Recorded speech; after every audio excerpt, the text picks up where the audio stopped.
സസ്യങ്ങളുടെ ലോകമെന്ന് പറഞ്ഞാൽ ഈ സസ്യോദ്യാനത്തിന്റെ കാര്യത്തിൽ അത് അക്ഷരം പ്രതി ശരിയാണ്. ലോകത്തെ അപൂർവ സസ്യങ്ങളിൽ മിക്കതും ഇവിടെ സമ്മേളിക്കുന്നു. ഇന്ത്യയും ഓസ്ട്രേലിയയും ആഫ്രിക്കയും ശ്രീലങ്കയുമൊക്കെ ഇവിടെ അയൽക്കാരാണ്. ഈ രാജ്യങ്ങളിൽ നിന്നുള്ള അപൂർവ സസ്യങ്ങളുടെ ശേഖരമാണ് ഈ ഉദ്യാനത്തിൽ.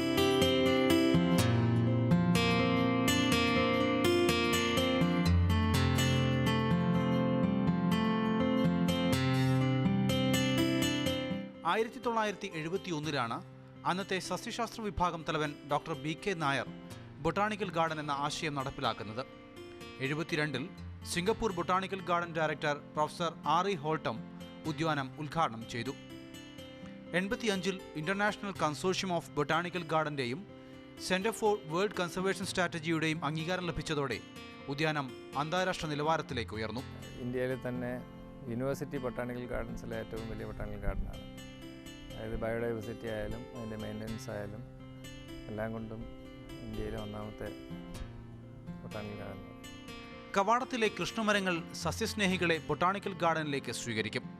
ഇവിടെ നിന്ന് അങ്ങോട്ട് അപൂർവമായ സസ്യവൈവിധ്യം അനുഭവിച്ചറിയാം. 2000-ഓളം സസ്യവർഗ്ഗങ്ങളാണ് ഇവിടെ ഉള്ളത്. ഗവേഷകർക്കും ഈ വിഷയത്തെ ഗൗരവമായി സമീപിക്കുന്നവർക്കും പഠിച്ചാൽ തീരാത്ത സസ്യലോകം. 45 ഏക്കറാണ് വ്യാപ്തി. പല വിധത്തിൽപ്പെട്ട സസ്യങ്ങളുണ്ട്. സ്പെഷ്യലൈസ്ഡ് ഗ്രൂപ്പ്സ് ആയിട്ടുള്ള നമുക്ക് ജിഞ്ചേഴ്സ്, അതേപോലെ wild bananas, medicinal plants, ferns, പന്നൽ ചെടികൾ, അരോയിഡ്സ്, വെസ്റ്റേൺ ഗാർഡ്സിലെ എൻഡമിക് ആൻഡ് എൻഡേഞ്ചേർഡ് പ്ലാന്റ്സ് അതും കൺസർവ് ചെയ്തിട്ടുണ്ട്. ഇഞ്ചി വർഗത്തിൻ്റെ അപൂർവ ശേഖരമാണ് ഈ ഉദ്യാനത്തിൻ്റെ മറ്റൊരു പ്രത്യേകത. രാജ്യത്തിൻ്റെ വടക്ക് കിഴക്കൻ ഭാഗത്തു നിന്നും തായ്ലൻഡ്, മലേഷ്യ, ചൈന, ശ്രീലങ്ക തുടങ്ങി വിവിധ രാജ്യങ്ങളിൽ നിന്നും ശേഖരിച്ച 200-ഓളം ഇനം ഇഞ്ചി ഇവിടെയുണ്ട്. പ്രത്യേക പദ്ധതികളിലൂടെ ഇവ സംരക്ഷിച്ചു വരുന്നു. പശ്ചിമഘട്ടത്തിൽ നിന്ന് ശേഖരിച്ച അപൂർവ സസ്യങ്ങളും ഇവിടെയുണ്ട്. കേന്ദ്ര സംസ്ഥാന സർക്കാരുകൾ ഉദ്യാനത്തെ സഹായിക്കാൻ ഇതുവരെ പിശുക്ക് കാണിച്ചിട്ടില്ല. വികസനത്തിനായി ലഭിക്കുന്ന ഫണ്ട് കൃത്യമായി ഉപയോഗിക്കുന്നു.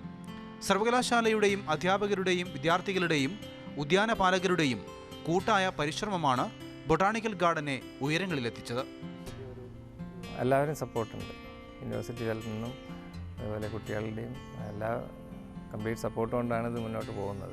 കേന്ദ്ര പരിസ്ഥിതി വനം മന്ത്രാലയം അനുവദിച്ച 39 ലക്ഷം രൂപയിൽ അന്ധർക്കായുള്ള പൂന്തോട്ട നിർമ്മാണത്തിനായി 17 ലക്ഷം രൂപ ചിലവഴിക്കും.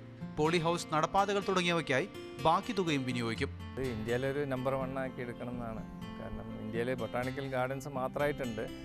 അതായത് ഈ പറഞ്ഞ പോലെ NBRI, national botanical garden research institute, അതേപോലെ tropical botanical garden research institute, നമ്മളിവിടെ വളരെ അടുത്തായിട്ട് തന്നെ ഒളവണ്ണ ബൊട്ടാണിക്കൽ ഗാർഡൻ, അതായത് മലബാർ ബൊട്ടാണിക്കൽ ഗാർഡൻ ഒളവണ്ണയിലുള്ള. അപ്പോൾ ഇന്ത്യയിൽ ഒരു നമ്പർ 1 ആക്കി എടുക്കണം എന്നാണ് നമ്മുടെ ആഗ്രഹം.